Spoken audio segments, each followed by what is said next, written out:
Welcome to the Sophia Chang Show.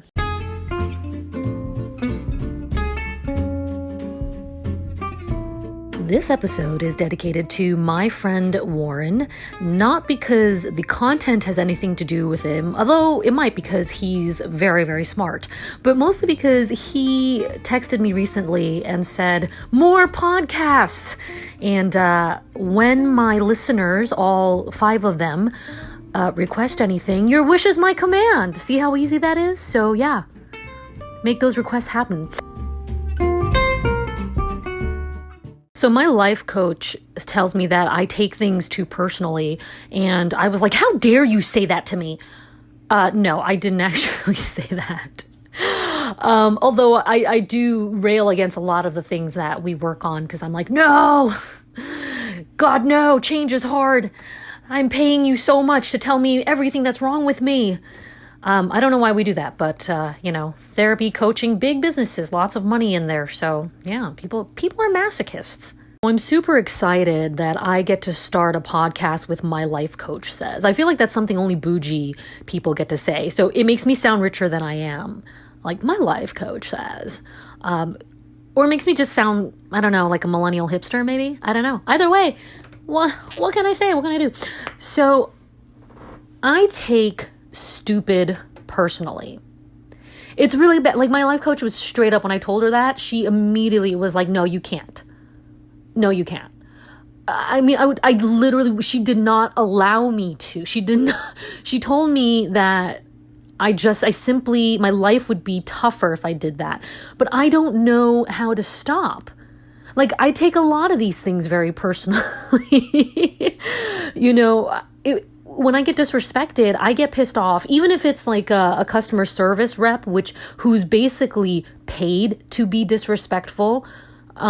See episode, I don't even know what number, but the one where I had the top 5 worst customer service, it was not too long ago. Even when it's somebody whose job is to be as rude as possible, and I know this, I still get really upset.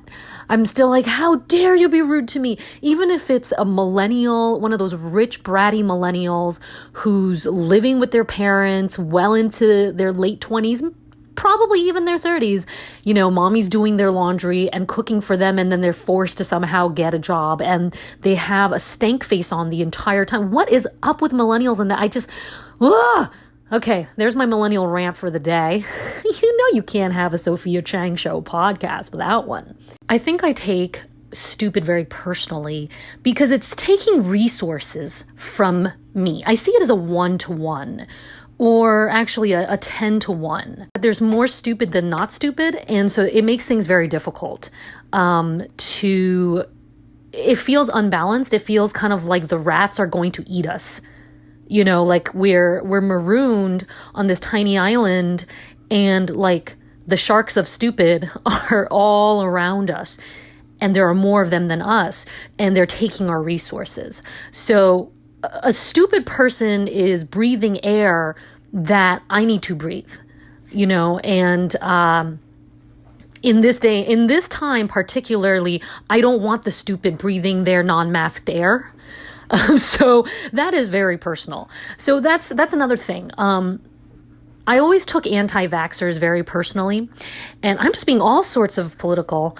I think I just finished watching one of the Chappelle it was Dave Chappelle getting the Mark Twain Award. How ironic is that? From the Kennedy Center. America did something right. How exciting is that? And he really extolled the virtues of speaking out, especially now. Everybody is so goddamn sensitive right now. Fun is gone. And he was really saying that stand-up comedy is the last place where people can have the freedom to speak out the way we used to. The First Amendment, does anybody remember that? No, not really. Because everyone's so goddamn sensitive, right? In this supposed cancel culture. I try not to keep up with the bullshit that millennials and who's after them, the little ones, the babies that are supposed to save us. Like, I try not to keep up with their crap because I just please just let me die in peace, okay? Like, just let me have my chemo in peace. So, but apparently this whole cancel culture thing is just making it so difficult to actually speak out. And I remember a time when, like, it was okay to make jokes and it was okay to say things like that. And now it's just, I don't know, man. But anyway, circling back to why I've always taken anti-vaxxers personally. Ever since I became immunosuppressed. So chemotherapy is one of the major immunosuppressants that you could possibly be on. For those of you who don't understand the mechanism of it, it wipes out your B cells. It's trying to get to your T cells, but you can't get to your T cells before your without killing your B cells. Okay, so I hope that all you science buffs got off on that. Let's go back to the normal English now. Basically, it wipes off a chunk of my immune system. Kind of an important chunk of my immune system. That's why, so even before everybody was wearing masks and it became like this cute thing, I had to wear a mask post chemo when I left because stupid people, right? So you see there's a direct correlation between why stupid people drive me personally nuts. They aggrieve me because every time I saw somebody sneezing out into the air, a fine spray misting the air that I am about to walk through, that's them wanting to land me in the hospital. That's personal. Mother beeper, that is personal. I'm gonna come for you. It makes me angry because I have a higher chance of getting sick than somebody who has their entire immune system intact. And when I get sick, it's harder for me to fight it off. And there's a greater chance that I could go into sepsis and end up in the hospital. And there are a lot of people, there are a lot of people who have multiple sclerosis, which is my cousin disease to Auntie Mog, who got a simple cold, and next thing you know, it's weeks-long pneumonia, and they are hospitalized for it. You know, we are like 90-year-old people. And so we may look great, thank you very much. Like, I may look healthy. If you look at me, you're like, wow, she's like fairly in shape, you know, except for that bloated stomach because I've got Barrett's esophagus and a million other problems. You know, I may look normal. I may have like a nice healthy color in my skin, but it's just because it's 90 degrees outside. But inside, my body can't do what your body can do. It doesn't have all the things. And so anti-vaxxers make it so that I have such a greater chance of dying. I have such a greater chance of carrying whatever crap, you know, your kid is carrying around. And same thing with people who are walking around not wearing masks. I take that very personally. That's like you looking me in my little girl face because I look like one of those creepy little girls that will fuck you up if you piss me off. Believe me, I will be wishing your death. You know, don't look into my cute little girl eyes and try to get me sick, try to get me killed. I take that very personally. So I hope that makes more sense why I take stupid personally.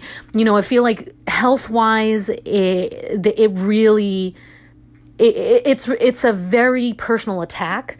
And then emotionally, I just take stupid personally because it's wasting my mental energy. I am not one of those people who lets things roll off my back. I am not thick-skinned in the least. I wish I were, but I'm not.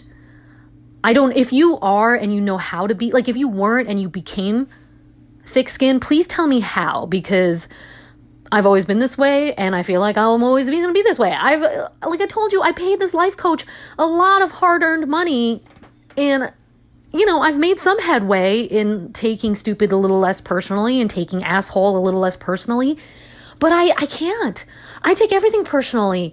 Internet trolls, whatever. Like, I know you're an asshole. I know that you being a C word has nothing to do with me, yet I still take it personally. I don't know what to do about it. If you've got answers, let me know. Warren, I hope you enjoyed this podcast. This was for you.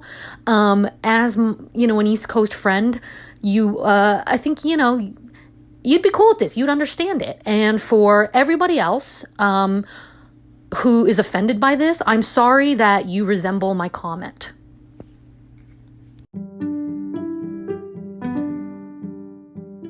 I just want to thank you so much for listening to the Sophia Chang Show, whether this is your first episode, which is a fantastic episode to start on, by the way, or you've been listening since day one in 2018.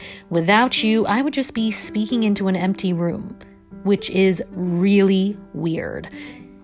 You can help me out by passing this on to your friends, leaving a 5-star review on iTunes, Spotify, wherever you listen. I'm all over the place. I just want to thank you for listening.